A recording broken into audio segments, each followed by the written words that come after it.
Today I'm going to be reviewing Practical Survivor's high intensity spotlight. It's intense, as you can see.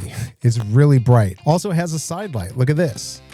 And that also has two different levels and a really cool kind of like police light on the side, but that is not it. This thing charges by solar. You can plug it in right here. And guess what? It's also a power bank. And even beyond that, you've got a blue lens, a yellow lens. I haven't used them. No need to use them yet. And a red lens. And then you've got this piece that it goes onto the top of the spotlight. I'm going to pull up a video here so you can see how crazy this is. I mean, this can go over 2,600 feet, which is just insane. I've blown away. I'm going to go ahead and show you the video right now. So take a look.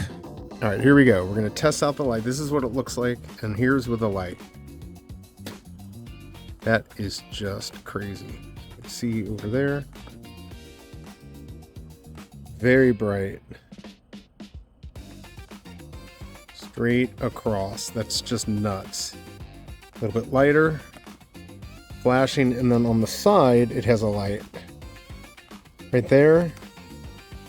And it has a police light. And there you go. As you can see, that light is bright. I love it. I hope this review helps, and I'll see you next time.